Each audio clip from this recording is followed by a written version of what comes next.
வணக்கம் பானு. திருவாரூர் மாவட்டத்தின் பல்வேறு பகுதிகளில் நேற்று இரவு முதல் கனமழை பெய்து வருகிறது. இந்த நிலையில் திருவாரூர் மாவட்டம் ஓகைப்பேறு கிராமத்தில் உள்ள அரசு நேரடி நெல் கொள்முதல் நிலையத்தில் விவசாயிகளிடமிருந்து கொள்முதல் செய்யப்பட்ட நெல் மூட்டைகள் மழையில் நனைந்துள்ளன.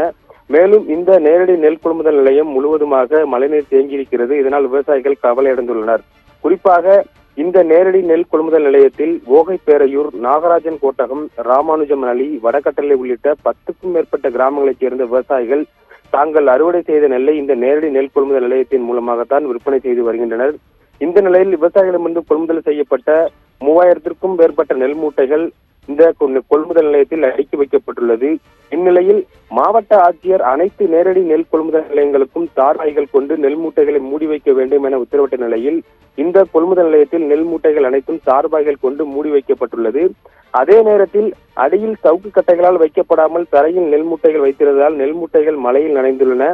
அது மட்டுமின்றி சாலையில் இருந்து 5 அடி பள்ளத்தில் இந்த கொள்முதல் நிலையம் இயங்கி வருவதால் நேற்று இரவு பெய்த கனமழையினால் நேரடி நெல் கொள்முதல் நிலையம் முழுவதும் மழை தேங்கியிருக்கிறது. மேலும் தற்காலிகமாக கொட்டகையில் இந்த நெல் கொள்முதல் நிலையம் செயல்பட்டு வருவதால் விவசாயிகள் நெல் மூட்டைகளை பாதுகாக்க முடியாத நிலை ஏற்பட்டுள்ளதாகவும் நிரந்தர கட்டிடம் கட்டித்தர வேண்டும் எனவும் விவசாயிகள் கோரிக்கை விடுத்துள்ளனர். மேலும் அது மட்டுமில்லாமல் திருவாரூர் மாவட்டத்தில் இன்றும் கனமழை பெய்யக்கூடும் என வானிலை ஆய்வு மையம் அறிவித்துள்ள நிலையில் மாவட்டம் முழுவதும் உள்ள நெல் கொள்முதல் நிலையங்களில் வைக்கப்பட்டுள்ள நெல் மூட்டைகளை பாதுகாக்க வேண்டும் எனவும் விவசாயிகளின் தரப்பில் கோரிக்கையாக இருந்து வருகிறது. பானு, விவரங்களுக்கு நன்றி ஜெய்வின்.